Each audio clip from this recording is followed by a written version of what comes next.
Nah, fakta sejarah ini diputar balikkan karena dunia tidak ingin firman yang menjadi manusia itu menjadi berita gembira bagi umat manusia. Gereja dicerca, gereja diserang, dengan klasifikasikan penyerang perayaan Natal itu, yang pertama adalah kelompok pola pikir pagan.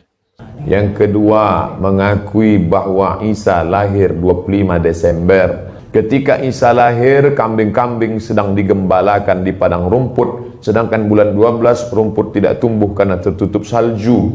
Maka 25 Desember bukan hari kelahiran Isa, tapi hari raya merayakan Dewa Mitra, Dewa Matahari, yang diambil oleh Kaisar Konstantin dari Konstantinopel. Lalu orang-orang yang berpola pikir pagan sendiri yang menuduh Natal itu perayaan pagan. Yang kedua, agama legalis yang menekankan hukum agamis. Cara berpikir mereka yang legalis itu kemudian menyerang perayaan Natal. Dan yang ketiga adalah orang yang tidak cerdas. Bethlehem itu Baitul Laham, ya tempat daging disebutkannya. Tapi jangan terlalu berlebihan juga ya. Ada yang menyebutkan di kandang domba dan sebagainya. Allahu a'lam itu jangan terlalu berlebihan. Tapi nggak nyambung juga lahir di kandang domba, tapi dirayakan dengan pohon pinus, kan nggak nyambung ya. Baik. Bagaimana orang bisa datang? Ya, logika sederhana aja ya. Ke satu tempat, kan kandang domba sekarang dengan kandang domba dulu, kalaupun dibenarkan itu kan beda situasinya. Bagaimana musim dingin puncaknya Desember sangat dingin luar biasa, tiba-tiba bisa sendirian keluar, itu pakai apa sendirian? Pasti merasakan kedinginan, berbahaya bagi kandungan. Mustahil orang bisa melahirkan dalam musim dingin yang sangat pekat, tiba-tiba sendirian datang ke kandang domba gitu kan, dan sebagainya. Itu mustahil. Itu dari segi ilmiah saja. Apa yang saya omongkan ini bukan hanya teori, biarlah foto ini yang berbicara. Mereka tidak tahu bahwa kekristenan itu bukan agama syariat, bukan agama legalis. Kekristenan adalah agama hakikat dan mahrifat, di mana dalam kekristenan itu bukan masalah hukum, peraturan agamawi yang penting, tetapi sikap hati seseorang ketika bersekutu dengan Tuhan. Ada yang ngomong Dewa Saturnus, diaminkan. Dewa Apollo, diaminkan. Nimrod, diaminkan. Sol Invictus, diaminkan. Mitras, diaminkan. Kacau sekali sesungguhnya, tapi orang tidak cerdas itu percaya saja. Shalom Aleichem, saudara dikasih Tuhan. Aleichem Shalom. Semoga saudara senantiasa diberkati, disertai, dan dilindungi oleh Tuhan Yesus Kristus, Juru Selamat kita.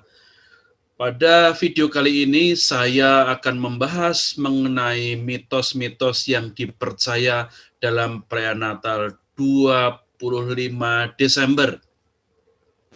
Sebelum membahas lebih jauh materi ini, silahkan saudara subscribe yang belum subscribe. Sharekan video ini jika saudara merasa diberkati dengan paparan saya ini. Ada beberapa mitos-mitos yang dilekatkan atau ditempelkan pada peristiwa Natal 25 Desember Tuhan Yesus Kristus kita. Dari tayangan saya ini, kita bisa melihat ada Sinterklas, ada pohon Natal, lalu ada Dewa Matahari Sol yang digambarkan sebagai naga, lalu Dewa Luna yang juga adalah Dewa Bulan yang berbentuk bulan sabit, dan ada mitos-mitos yang dilekatkan pada perayaan Natal 25 Desember. Lewat kajian ini saya akan membahas benarkah mitos-mitos yang seringkali dituduhkan berhubungan dengan perayaan Natal 25 Desember itu betul? Setelah dalam video saya sebelumnya saya membahas mengenai historisitas perayaan Natal 25 Desember. Nah, pada video kali ini saya membahas betulkah mitos-mitos yang dilekatkan, yang dipercaya berhubungan dengan perayaan Natal 25 Desember itu sebagai informasi yang bisa diterima kebenarannya. Saudara dikasih Tuhan, Natal adalah sebuah perayaan keagamaan yang paling banyak mendapat serangan, kritikan dari berbagai macam pihak, baik pihak non-Kristen, ya, pihak agama-agama non-Kristen, pihak dalam sendiri, orang Kristen sendiri, maupun pihak para agnostik dan para ateis. Di video saya sebelumnya, saya sudah mengupas fakta-fakta sejarah yang membuktikan bahwa tanggal 25 Desember yang ditentukan gereja sebagai hari perayaan Kristus bukanlah perayaan penyembahan berhala. Gereja menetapkan ini bukan karena ikut-ikutan dengan tradisi-tradisi penyembahan berhala. Sejak Tuhan Yesus disalib, Tuhan Yesus menitipkan ibunya kepada murid-muridnya, dan sejak itu murid-muridnya menerima ibunya untuk tinggal bersama dengan para murid-murid. Dari peristiwa itulah sesungguhnya kita bisa tarik kesimpulan bahwa para murid itu tahu kapan kelahirannya Tuhan Yesus berdasarkan cerita atau paparan dari ibunya, yaitu Bunda Maria, kepada para murid-murid. Memang hari kelahiran Tuhan Yesus itu tidak tertulis dalam Alkitab. Namun sejarah mencatat bahwa gereja mula-mula telah merayakan Natal pada tanggal 25 Desember.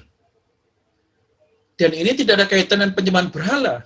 Dan kalau mau jujur, semua hari dari tanggal 1 sampai 31 Januari, ya kalender apapun itu, ya hari pertama sampai hari terakhir sebuah kalender, baik itu kalender matahari, kalender bulan maupun kalender bintang, pasti ada bersamaan dengan perayaan-perayaan kuno dewa-dewa pagan. Jadi bukan hanya perayaan Natal saja yang peristiwanya bersamaan dengan perayaan-perayaan pagan. Nah, fakta sejarah ini diputarbalikkan karena dunia tidak ingin firman yang menjadi manusia itu menjadi berita gembira bagi umat manusia. Tanggal 25 Desember dianggap hari raya pagan yang diadopsi orang Kristen Romawi. Gereja difitnah. Gereja dicerca. Gereja diserang dengan serangan-serangan dari berbagai macam sisi, dengan mitos-mitos yang dilekatkan, karena mitos atau kebohongan tahyul ini terus-menerus diulang-ulang, terus-menerus diberitakan, lama-lama banyak orang yang menjadi percaya dan menganggapnya sebagai kebenaran. Targetnya apa? Targetnya adalah agar orang-orang percaya tidak lagi memberitakan firman yang menjadi manusia untuk menebus dosa umat manusia. Berikut ini mitos-mitos yang menyesatkan yang membuat orang Kristen tidak merayakan Natal atau tidak memberitakan firman menjadi manusia. Tentu hanya segelintir orang Kristen saja yang tidak merayakannya.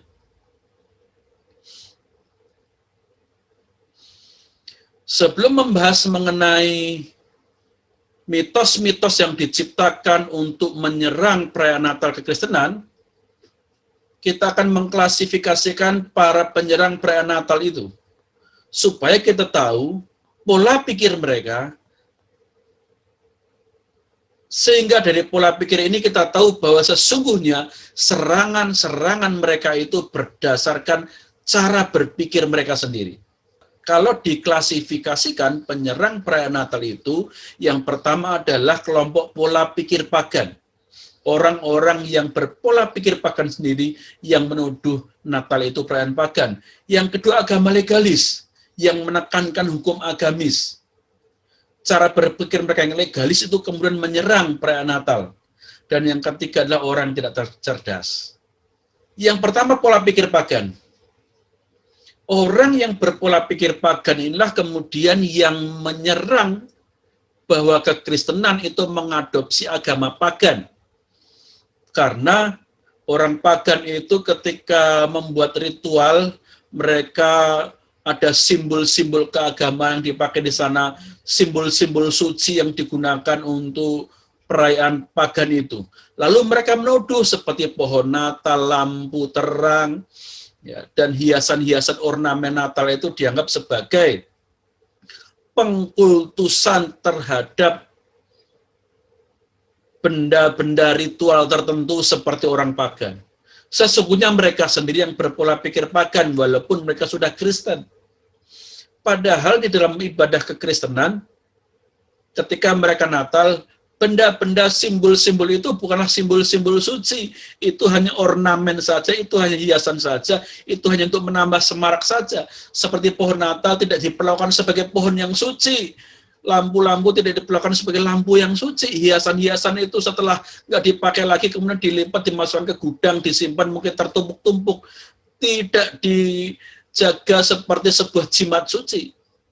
Nah, pola pikir mereka lah yang sudah berpola pikir pagan, yang menuduh bahwa Natal itu adalah perayaan pagan. Yang kedua adalah agama legalis. Agama legalis itu agama yang menekankan hukum agama atau hukum agamis. Jadi segala sesuatu harus ada aturan hukumnya. Harus ada ritual-ritual tertentunya, benda-benda yang harus ada sebagai hukum agama. Ada peraturan harinya, peraturan ibadahnya, jamnya, ya, lalu syarat-syaratnya supaya dianggap sah dan tidak melanggar hukum agama. Ada syarat-syarat yang ditetapkan, dan Natal tidak ada. Maka kemudian mereka menuduh bahwa Natal itu karena tidak ada hukum agamanya, pastilah gereja itu kemudian mengadopsi dari agama pagan. Mereka tidak tahu bahwa kekristenan itu bukan agama syariat, bukan agama legalis. Kekristenan adalah agama hakikat dan mahrifat, di mana dalam kekristenan itu bukan masalah hukum, peraturan agamawi yang penting, tetapi sikap hati seseorang ketika bersekutu dengan Tuhan. Sikap hati seseorang, sikap moral seseorang ketika menghadap hadirat Tuhan itu lebih penting daripada ritual-ritual keagamaannya. Itulah kekristenan. Walaupun ritual bukan berarti tidak penting. Ritual di dalam kekristenan hanyalah sebagai alat bantu agar seseorang bisa memiliki sikap hati yang benar, sikap yang menyembah, sikap yang takjub, sikap yang menghormati Tuhan. Bukan sebagai syarat sah tidaknya suatu perayaan, suatu ibadah. Lalu yang ketiga adalah orang yang tidak cerdas. Orang yang mudah dibohongi, ikut-ikutan saja. Kenapa saya katakan tidak cerdas? Mereka ini percaya sejarah purba, sejarah arkeologi, kaum-kaum pagan, tetapi mereka tidak mau percaya sejarah Alkitab, sejarah kekristenan sendiri. Mereka tidak mau percaya tulisan-tulisan bapak-bapak gereja yang menjadi pelaku-pelaku sejarah, tetapi malah mereka masih percaya dengan penemuan tablet atau prasasti di Eropa. Mereka malah lebih percaya kepada penemuan-penemuan patung-patung di daerah-daerah Romawi. Sementara sejarah Kristen sendiri, peninggalan Kristen ini malah ditolak. Ini tidak berpikir secara cerdas, ya, tidak seimbang. Kenapa justru penemuan-penemuan di tempat pagan itu yang dipercaya? Kenapa terus kemudian sejarah gereja dianggap tidak valid, tetapi yang itu dianggap valid? Dasarnya apa? Nah, ini ya orang-orang tidak cerdas. Kenapa saya katakan tidak cerdas? Karena ini orang-orang, banyakan orang Kristen. Ya. Atau bukan orang Kristen, tetapi lebih percaya penemuan di tempat lain yang tidak ada hubungan dengan Kristenan, dibandingkan dengan pernyataan-pernyataan penemuan-penemuan dari para pelaku-pelaku sejarah sendiri.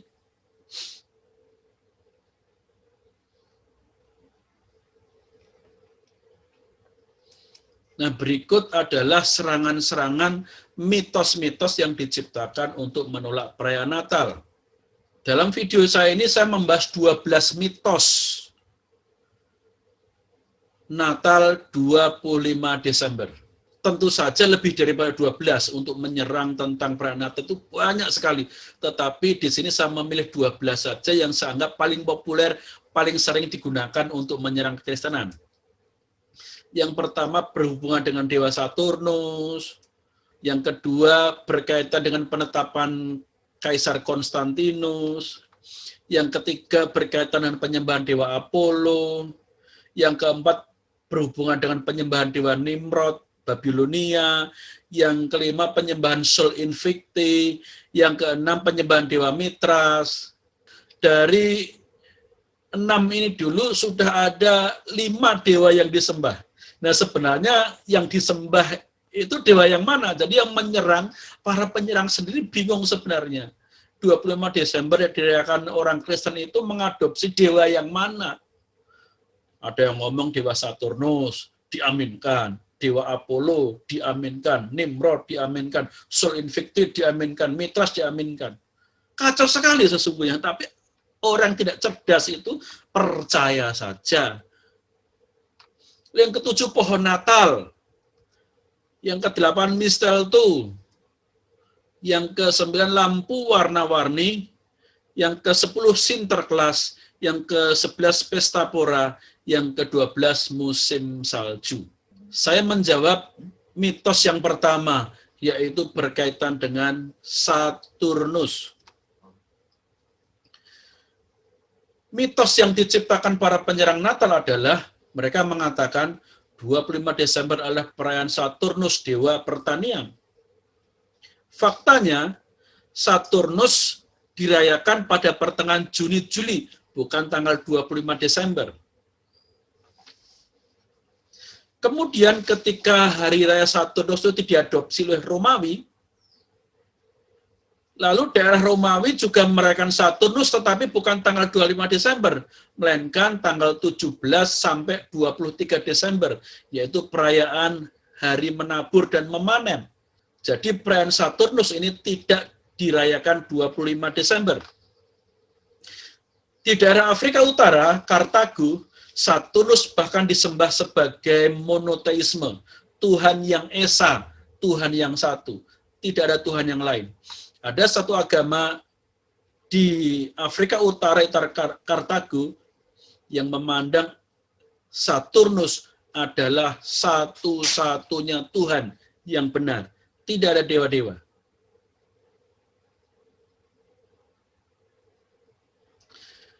Mitos kedua berbunyi bahwa Natal baru ditetapkan tahun 325 oleh Kaisar Konstantin. Mereka mengatakan perayaan Natal baru ditetapkan tahun 325 oleh Kaisar Konstantin pada Konsili Nikea. Faktanya, Kaisar Konstantin tidak mengeluarkan keputusan apapun di Konsili Nikea. Dia hanya sebagai orang yang mendanai, orang yang memfasilitasi adanya Konsili Nikea. Tetapi dia tidak mengeluarkan satu keputusan pun. Faktanya, Natal sudah dirayakan sembunyi-sembunyi di Roma dan dirayakan terang-terangan di Palestina maupun Alexandria sejak abad mula-mula. Dan fakta kedua, Konsili Nikea tidak membahas mengenai Natal, tetapi Konsili Nikea membahas mengenai keilahian Yesus yang diselewengkan oleh Arius. Justru dalam Konsili Nikea ini sedikit membahas masalah Paskah, tetapi Paskah ini pun juga tidak ditetapkan oleh Kaisar Konstantinus, melainkan oleh sidang para uskup yang tersebar di seluruh dunia. Mitos yang ketiga yang diciptakan untuk menentang Natal adalah Dewa Apollo. Para penyerang Natal ini mengatakan tanggal 25 Desember adalah perayaan Dewa Apollo.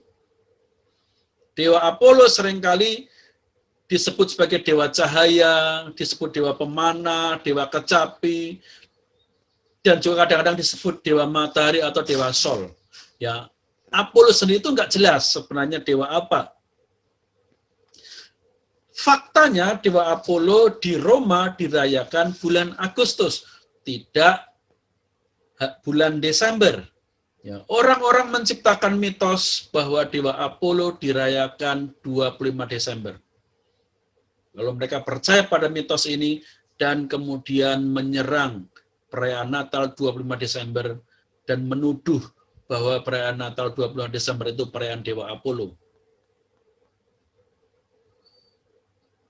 Mitos yang keempat berhubungan dengan Nimrod Babilonia, raja pertama yang menciptakan kerajaan. Ini sangat aneh sekali. Yang mereka mengatakan 25 Desember adalah perayaan Babilonia kuno yang menyembah Nimrod sebagai dewa. Betulkah tuduhan ini? Faktanya, Babilonia kuno tidak mengenal kalender Masehi dan tidak mengenal bulan Desember. Babilonia kuno sudah punah jauh sebelum Kristus lahir. Orang-orang sudah tidak lagi mengenal Nimrod. Ya, orang-orang Persia sendiri, orang-orang Babel sendiri pun sudah tidak lagi mengenal Nimrod. Mereka punya penyembahan dewa-dewa Babilonia yang lain, bukan menyembah Nimrod lagi. Nah, di sini saya tunjukkan bulan-bulan dalam kalender Babilonia.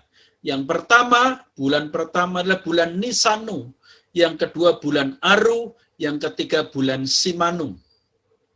Yang keempat bulan Dumusu, yang kelima bulan Abu, yang keenam bulan Ululu. Yang ketujuh bulan Tisritum, yang kedelapan bulan Samnu, yang kesembilan bulan Kislimu, yang kesepuluh bulan Tebetum, yang ke-11 bulan Sibitu, yang ke-12 bulan Aduru, yang ke-13 bulan Makarusu Adari. Di dalam kalender Babilonia ada tahun-tahun yang kalendernya itu mempunyai 13 bulan. Tapi umumnya 12 bulan. Ini sama seperti kalender Yahudi, di mana ada tahun-tahun tertentu yang bulannya itu sampai bulan ke-13. Ya, mungkin kalau bagi PNS ini dianggap sebagai gaji ke-13. Ya, dapat bayaran di bulan ke-13, walaupun nggak ada bulannya. Tetapi kalau di Babilonia ini memang betul-betul ada bulannya, bulan ke-13, yaitu Makarusu Adari. Nah, saudara, lihat, ada nggak yang saya tulis di sini, nama bulan yang namanya bulan Desember? Kalau nggak ada, bagaimana mereka bisa mengatakan 25 Desember sebagai hari perayaan Nimrod di Babilonia? Mereka saja nggak mengenal bulan Desember. Aneh. Tetapi mitos ini banyak dipercaya. Mitos yang kelima, nah ini yang paling populer, yaitu Sol Invicti, dewa matahari yang tak terkalahkan. Orang yang percaya ini, mereka betul-betul sudah tidak cerdas. Ya. Karena pikiran dan hati mereka diwarnai kebencian terhadap kekristenan, yang penting bisa menyerang kekristenan, mau dijelaskan secara historis pun mereka tetap mengatakan bahwa Natal itu perayaan Dewa Sol Invicti. Walaupun sejarah mengatakan sebaliknya. Ya. Mereka mengatakan Natal 25 Desember adalah perayaan matahari yang tak terkalahkan, atau Sol atau Solis Invicti. Faktanya, perayaan 25 Desember Kristen juga disebut perayaan Christi Invicti, Kristus yang tak terkalahkan. Itu sudah dilakukan orang-orang di Romawi sejak abad kedua. Dan perayaan itu makin lama menjadi sangat populer karena makin banyak orang-orang yang percaya Yesus.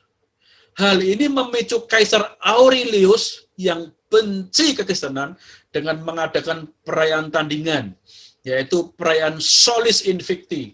Bukan Kristus yang invicti, tapi Solis yang invicti. Itu dewa kita, dewa matahari yang tak terkalahkan. Maka pada 25 Desember tahun 274 dibuatlah festival perayaan yang megah. Ada pesta pora, makan-makan agar orang-orang Roma tidak datang pada perayaan Natal Kristen. Dan di perayaan ini juga dihadirkan Dewa Mitras dan Dewa Luna, yaitu Dewa Bulan. Dewa Mitras yang sesungguhnya dewa dari Persia itu diadopsi oleh Kekaisaran Romawi sebagai dewa Romawi dan dihadirkan dalam perayaan ini. Bahkan kadang-kadang juga Dewa Saturnus juga dihadirkan di sini. Jadi tujuannya adalah para penyembah Sol Invicti tidak ikut perayaan Natal, para penyembah Dewa Luna tidak ikut perayaan Natal, para penyembah Mitras juga tidak ikut pada perayaan Natal, para penyembah Saturnus juga tidak ikut pada perayaan Natal. Jadi perayaan Sol Invicti tetapi dengan membuat cerita bahwa ada 4 dewa utama itu juga hadir di sana. Nah, dari peristiwa ini kita tahu bahwa justru perayaan pagan inilah yang meniru perayaan Natal Kristen. Apakah kemudian karena lebih dahulu Natal, berarti Kaisar Aurelius karena menyembahnya itu bersama-sama dengan Natal, apakah kemudian Kaisar Aurelius itu dikatakan dia menyembah Yesus? Karena dia ikut-ikutan. Ya, dia ikut-ikutan orang Kristen dengan membuat hari yang sama. Apakah kemudian Kaisar Aurelius dan rakyat itu menyembah Yesus karena mengikuti tanggal yang sama? Tentu bukan. Karena mereka sengaja membuat perayaan itu sebagai tandingan supaya orang Kristen tidak menyembah Yesus lagi. Ya. Tetapi anehnya para penyerang kekristenan itu mengatakan karena tanggalnya sama, karena waktunya sama dengan perayaan dewa-dewa pagan dan terutama Sol Invicti ini, makalah yang disembah oleh orang Kristen tanggal 25 itulah dewa matahari. Yang mentang-mentang waktunya sama. Sejarah mencatat bahwa perayaan Dewa Sol itu dirayakan pada 9 Agustus dan 11 Desember. Bukan 25 Desember. Dan tanggal 28 Agustus itu perayaan antara Dewa Sol dan Dewa Luna yang dirayakan bersama-sama. Tidak ada kena-mengena dengan 25 Desember. Hanya Kaisar Aurelius yang sangat benci dengan kekristenan. Dia membuat perayaan tandingan supaya orang-orang rakyatnya tidak ikut dalam perayaan Natal dan menjadi Kristen.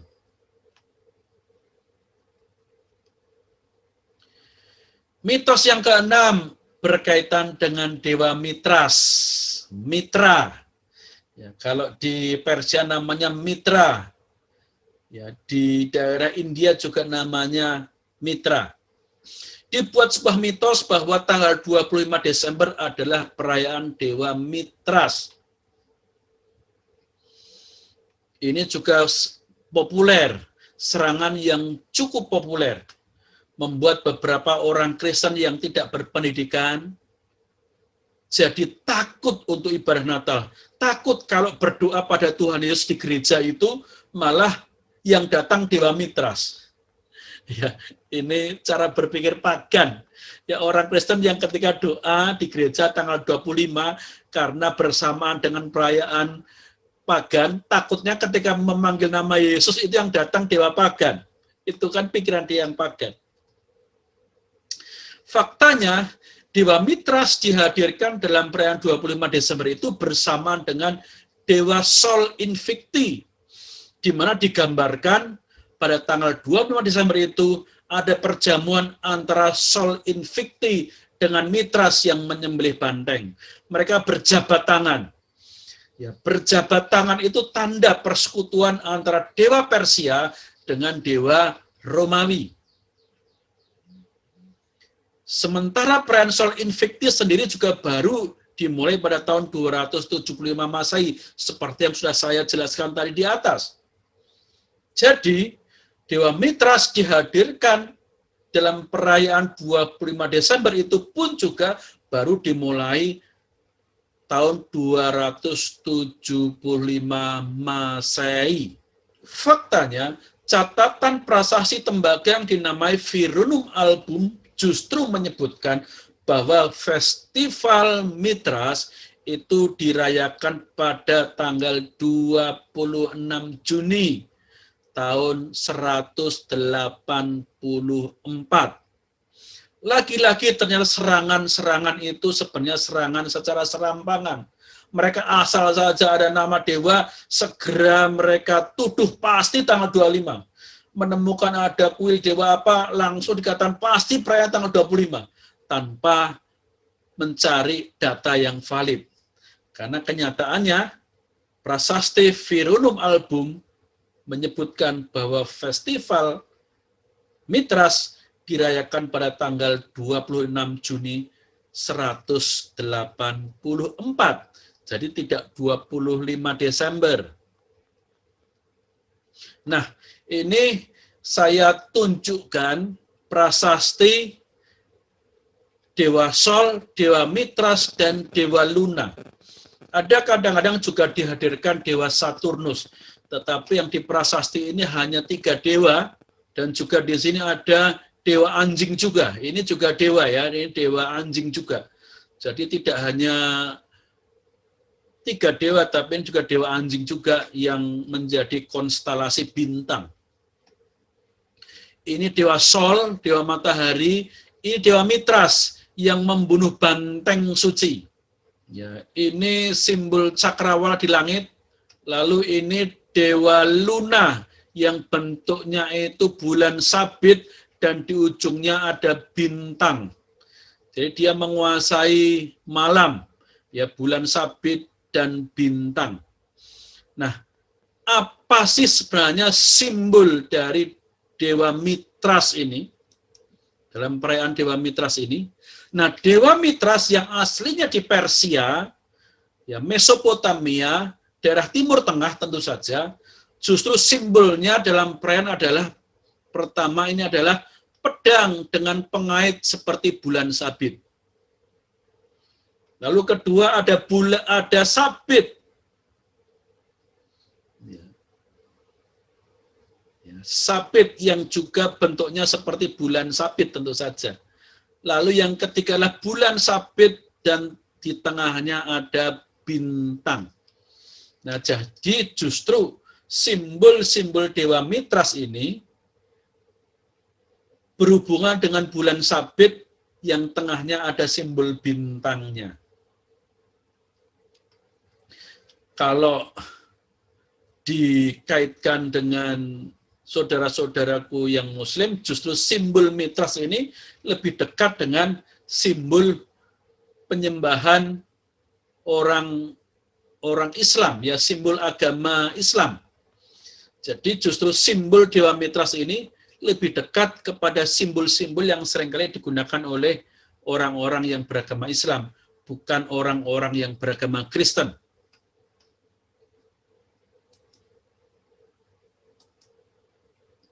Mitos yang ketujuh, pohon Natal.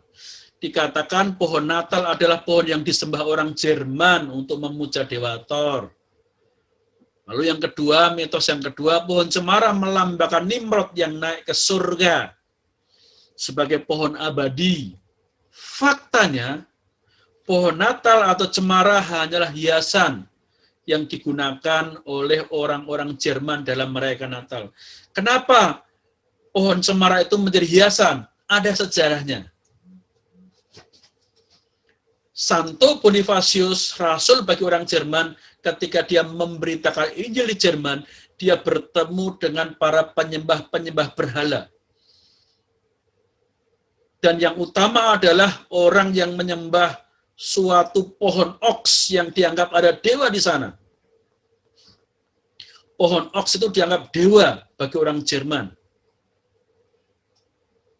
Karena takut kalau pohon oks itu rohnya marah dan membuat kecelakaan kepada orang-orang Jerman, maka setiap tahun mereka mengadakan pengorbanan bayi untuk menyenangkan roh pohon oks itu. Santo Bonifacius datang ke sana dan menghentikan pengorbanan bayi itu. Dan dia mengatakan bahwa Kristus sudah dikorbankan. Bayi Kristus sudah dikorbankan sehingga tidak perlu lagi ada bayi-bayi yang dikorbankan. Dewa pohon oks ini sudah dikalahkan oleh Kristus karena kemudian bayi yang dikorbankan itu hidup lagi dan mengalahkan dewa oks itu. Sebagai buktinya kemudian Santo Bonifacius mengambil kapak dan dia menebang pohon itu untuk membuktikan sudah ada tidak ada kuasanya pada pohon oks raksasa itu. Orang-orang Jerman ketakutan, takut nanti terjadi apa-apa terhadap Santo Bonifacius. Tapi ternyata ketika pohon oks itu ditebang, runtuh, Santo Bonifacius tidak celaka apapun juga, segar bugar. Bahkan kemudian kayunya dipakai untuk kayu bakar. Sejak itu kemudian orang-orang Jerman penyembah berhala ini menjadi percaya kepada Kristus. Percaya kepada bayi yang sudah dikorbankan dan darahnya itu mengalahkan kuasa jahat yang meminta tumbal bayi-bayi di Jerman. Ada sebuah peristiwa yang menakjubkan bagi orang-orang waktu itu. Di tempat pohon oks yang tumbang itu tumbuh tunas pohon cemara. Lalu Santo Bonifacius melambangkan bahwa pohon cemara yang tumbuh itu adalah ajaran kekristenan. Disimbolkan seperti itu. Ya. Tujuannya untuk mengingatkan bahwa, hai engkau orang Jerman, engkau tidak lagi menyembah pohon oks ini karena pohon oks yang kau sembah sudah tumbang. Sekarang sudah ada ajaran baru, yaitu ajaran tentang Kristus, Injil Kristus Yesus. Lihat, di bawah pohon oks itu sekarang ada tumbuh pohon cemara. Itu menandakan, mengingatkan kalian bahwa ajaran yang lama, yang pagan itu sudah diganti dengan ajaran yang baru. Rayakan setiap perayaan Natal dengan membawa tangkai-tangkai pohon cemara untuk mengingatkan bahwa engkau bukan lagi penyembah pohon oks itu, bahwa engkau tidak lagi dikalahkan, diikat atau dikutuk oleh kuasa yang ada di pohon oks yang membunuh bayi-bayi itu, tapi engkau sudah dimerdekakan oleh Kristus. Jadi itulah latar belakang ada pohon Natal dalam perayaan orang-orang Kristen. Mengingatkan bahwa mereka bukan lagi penyembah berhala. Ya, terutama orang-orang Kristen di Jerman. Lalu kemudian menjadi populer dan orang-orang ikut-ikutan. Mitos yang ke-8 adalah mistletoe. Apa itu mistletoe? Mistletoe adalah lingkaran semak-semak menjalar. Ya, yang dibuat bentuknya lingkaran. Itu dikatakan bahwa mistletoe itu adalah simbol penyembahan berhala. Lalu dikatakan bahwa orang boleh mencium orang dikasihinya ketika orang itu berada di bawah naungan mistletoe. Dibuat kisah-kisah seperti itu untuk membuat makna perayaan Natal itu melenceng dari perayaan yang sesungguhnya, ibadah yang sesungguhnya. Faktanya apa? Faktanya adalah mistletoe itu dibuat oleh Santo Bonifacius untuk menggambarkan mahkota duri yang akan dikenakan pada bayi Kristus.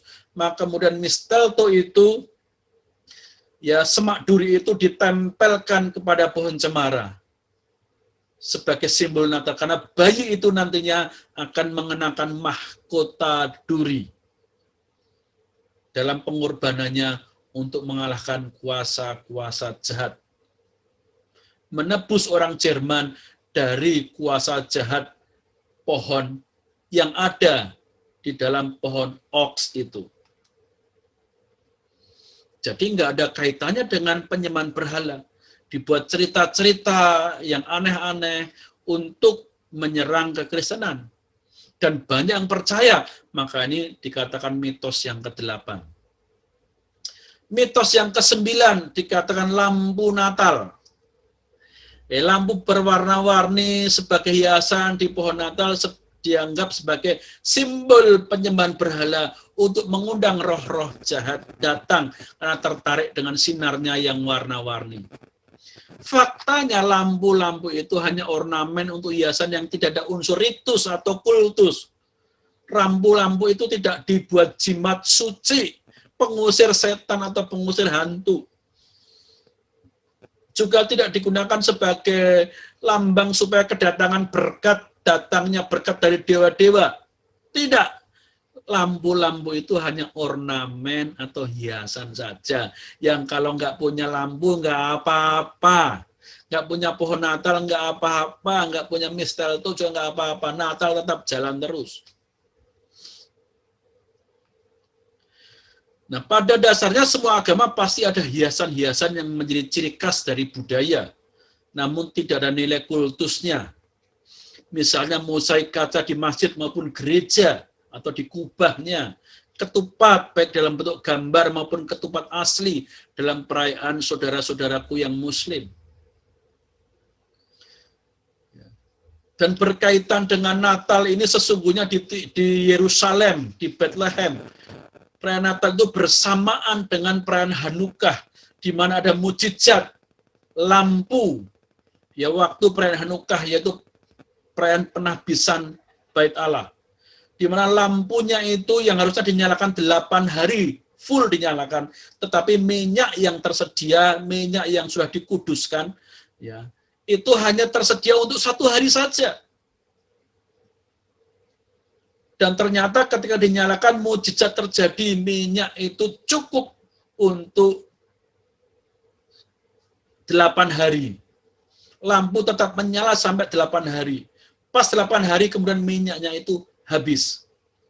Sejak itu orang-orang Yahudi sebelum Yesus yang merayakan Hanukkah, mereka selalu menyalakan lilin atau lentera di rumah mereka selama 8 hari. Itu juga diikuti oleh gereja-gereja Kristen awal. Ya, orang-orang Kristen awal itu mayoritas orang Yahudi. Bapak-bapak gereja di Yerusalem itu awalnya semuanya orang Yahudi. Bahkan awalnya dicari yang berhubungan, yang punya pertalian darah dengan Yesus. Sampai kemudian terjadi pembunuhan semua keturunan Daud. Barulah kemudian digantikan orang Ibrani yang lain, yang tidak mempunyai kaitannya dengan hubungan darah dengan Tuhan Yesus. Jadi lampu-lampu itu hanyalah ornamen, bukan bagian dari kultus atau ritus dalam perayaan Natal. Mitos yang ke-10, yang ini yang paling populer di dunia barat. Mitos ini justru menggeser makna Natal yang merayakan Kristus, jadinya merayakan Sinterklas. Dikatakan inilah serangan yang paling berhasil membelokkan negara-negara Kristen dari merayakan Kristus menjadi merayakan Sinterklas. Sinterklas, pit hitam, rusa muncul di hari Natal. Lebih populer daripada Kristus. Karena Kristus itu ketika perayaan Natal justru digambarkan menerima persembahan, menerima hadiah. Sedangkan Sinterklas di Natal itu malah bagi-bagi hadiah. Ya, sehingga lebih menyenangkan manusia, maka Sinterklas lebih populer daripada Yesus di dalam perayaan Natal. Kristus sebagai pusat Natal dihilangkan dalam perayaan Natal. Sinterklas dipisahkan dari Kristus, walaupun aslinya Sinterklas atau Santa Claus ini sesungguhnya adalah orang suci yang membagikan apa yang dimilikinya untuk orang miskin. Tetapi kemudian cerita itu diubah untuk memenuhi nafsu manusia yang senang hiburan, senang hadiah, senang liburan. Maka Sinterklas, rusa dan pit hitam itu lebih dikenal daripada bayi Kristus. Mitos ke-11 adalah pesta pora.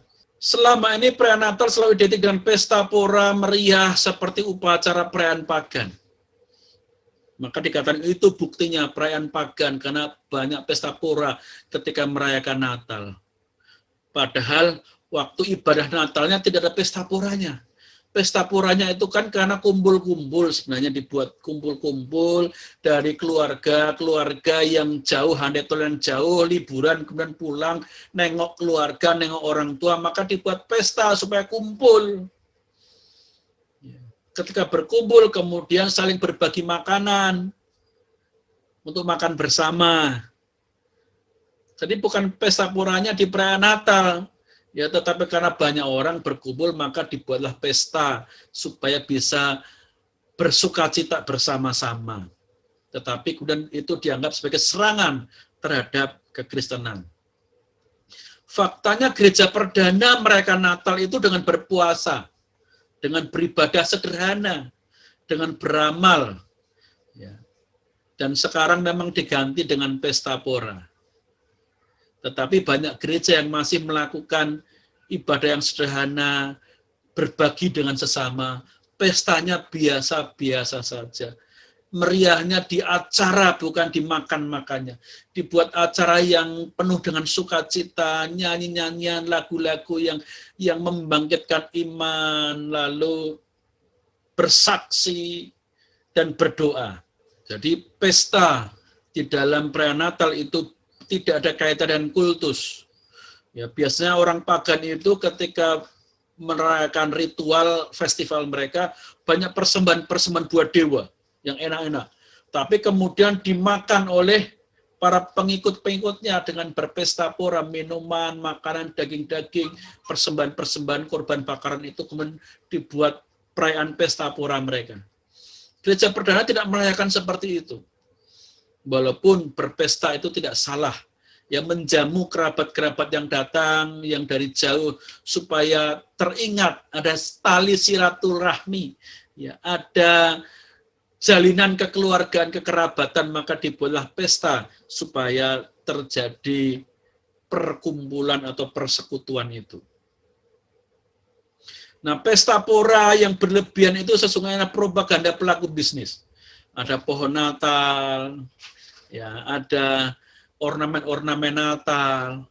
Tentu saja itu menjadi berkat bagi orang yang berdagang, menjadi berkat bagi orang yang mengharapkan rezeki di hari Natal itu.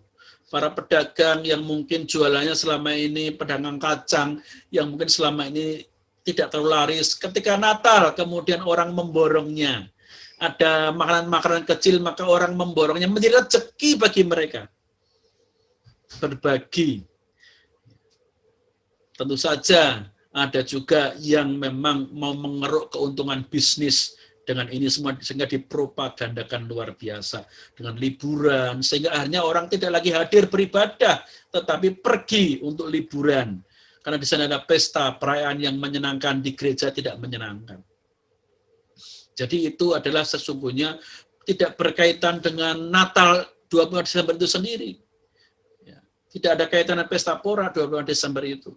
Mitos yang ke-12, ini yang sering juga digunakan menyerang Kristen adalah Yesus tidak mungkin lahir tanggal 25 Desember karena waktu itu musim salju, kata mereka.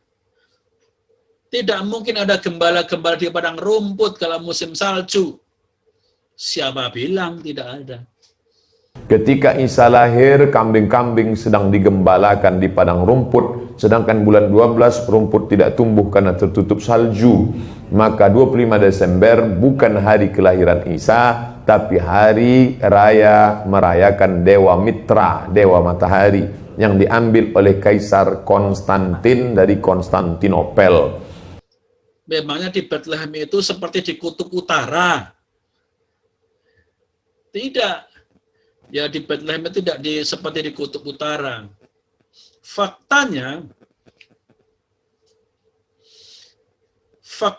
ada salju pada bulan Desember di Bethlehem itu bukan suatu kepastian. Bahkan sangat jarang ada salju di bulan Desember di Bethlehem. Rata-rata cuaca bulan Desember, ya, tanggal 25 Desember di Bethlehem, itu rata-rata 14 derajat Celcius untuk siang hari. Sejuk, tidak sampai dingin. Dan 8 derajat pada malam hari. Itu rata-rata dari tahun ke tahun. Ya. Ratusan tahun sudah di rata-rata bahwa rata-ratanya tanggal 25 Desember itu 14 derajat Celcius siang hari, 8 derajat Celcius pada malam hari. Tidak sampai di bawah 0 derajat. Biasanya salju itu ketika ada badai, angin yang kencang, yang membawa salju yang mestinya turun di bagian utara Israel, karena Bethlehem itu Israel Selatan, yang kemudian terbawa sampai ke Bethlehem. Dan itu pun juga tidak sangat tebal sekali. Apa yang saya omongkan ini bukan hanya teori, biarlah foto ini yang berbicara. Ini Natal tahun 2019. Langitnya cerah, ya tidak seperti yang dikatakan Ustadz Abdul Somad yang mengatakan langit itu gelap tanggal 25 Desember, tidak ada sinar matahari, salju turun, tidak mungkin ada gembala. Ini foto yang berbicara. Natal 25 Desember di Bethlehem. Langitnya cerah, tidak ada salju yang nempel di daun-daun ini. Semua jalan-jalan. Ini bahkan banyak yang pakai kaos oblong biasa, tidak pakai jaket. Ini menunjukkan cuacanya cukup sejuk, tidak dingin-dingin amat. Nah, ini Natal 2013. Tahun 2013 itu sempat terjadi badai salju di bulan Desember. Tetapi kita lihat dalam perayaan Natal itu malam hari ini tidak terlihat salju. Jadi kalau ada salju juga sangat sedikit sekali. Di foto ini lihat jalan-jalan mereka berjalan biasa, tidak berjalan di atas salju, tapi berjalan di jalan biasa. Nah, ini perayaan Natal tahun 2013 yang sempat ada badai salju, tetapi rupanya tidak lama, sehingga kemudian segera mencair. Nah, ini Natal tahun 2012, juga sempat bersalju, tetapi juga sebentar, lihat langitnya, ya malam harinya seperti ini, ya tidak ada salju yang tebal di sini. Lalu langitnya cerah, jalannya juga bersih dari salju. Jadi mitos yang mengatakan 25 Desember di Bethlehem itu pasti tertutup dengan salju yang tebal, sehingga tidak mungkin ada gembala-gembala di padang. Maka yang lebih tepat adalah pastilah Yesus itu bukan lahir di bulan Desember, tapi di bulan yang lain, di saat pohon kurma berbuah. Itu musim panas. Ada gembala-gembala di padang. Nah, itu mitos saja. Justru biasanya dalam legenda-legenda dewa-dewa yang lahir di bumi, dewa-dewa itu biasanya lahirnya di bawah pohon kurma atau pohon palem. Itu cerita mitos dewa-dewa. Seperti contohnya Dewa Apollo, lahir di bawah pohon palem. Nah, ini saya tunjukkan foto padang gembala di bulan Desember. Padang gembala di dekat kota Bethlehem. Dulu desa ya, dulu bukan kota, tapi sekarang menjadi kota. Ya, kota Bethlehem ini kota yang mayoritas di Israel, yang mayoritas penduduknya Kristen. Padang gembala kita lihat di sini masih ada rumput hijau walaupun tidak tebal, tapi di sisi lain ada tumbuh-tumbuhan yang masih hidup, tidak tertutup salju. Lalu ini adalah palungan yang dibuat dari batu kapur yang kemudian tengahnya dibuat lekukan untuk menaruh makanan. Lihat sekitarnya juga masih ada rumput-rumput yang tumbuh, tidak tertutup salju.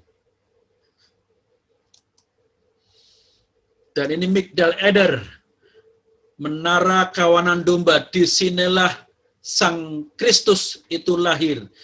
Ada nubuat tentang Migdal Eder. Di lain video nanti saya akan membahas mengenai Migdal Eder yang membuktikan bahwa Kristus memenuhi nubuatan Perjanjian Lama. Di Migdal Eder ini Yesus lahir, dialah domba Allah yang menghapus dosa dunia. Dialah Sang domba Allah yang menjadi korban sembelihan dan korban bakaran untuk menebus dosa-dosa manusia. Ada kisahnya, ada nubuatannya tentang kelahiran Sang Putra di Migdal Eder ini.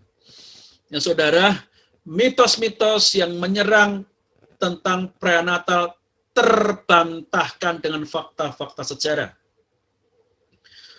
12 serangan terhadap keyakinan iman Kristen, terhadap tradisi Kristenan yang merayakan Natal itu tanggal 25 Desember sudah dibantah oleh fakta-fakta sejarah dan foto-foto yang saya tampilkan di sini. Namun sesungguhnya saya mau pesankan bahwa sesungguhnya di dalam kekristenan bukan tanggal 25-nya itu yang penting. Natal bisa dirayakan di lain hari, bisa ibadah di lain hari. Tidak harus ikuti ritualnya, karena di dalam kekristenan bukan agama yang legalis, yang mementingkan hukum agama. 25 Desember sebagai syarat yang harus dirayakan. Harus menyembah Yesus di tanggal 25 Desember. Di luar itu, batal perayaannya. Harus nanti dibayar. Ya, di lain hari harus membayarnya dengan perayaan sebagai penggantinya. Tidak seperti itu. Karena di dalam kekristenan itu bukan agama legalis yang mementingkan hukum agama, tetapi mementingkan sikap hati karena relasi yang diperbaharui antara Allah dengan manusia yang sudah diperbaharui oleh Yesus Kristus, Sang Putra Natal. Tanggal 25 Desember hanyalah kebersamaan, kekompakan orang Kristen untuk merayakan Natal dan memberitakan Sang Firman menjadi manusia. Kalau toh waktunya bersamaan dengan perayaan pagan, bukan berarti orang Kristen menyembah dewa pagan itu. Kenapa tidak sebaliknya? Orang pagan itu yang menyembah Yesus karena mereka melakukannya waktunya bersamaan dengan orang Kristen. Kenapa orang Kristen yang menjadi sasaran bahwa Kristenlah yang ikut-ikutan pagan, menyembah dewanya pagan? Kenapa bukan orang pagan yang malah dianggap menyembah Tuhannya orang Kristen?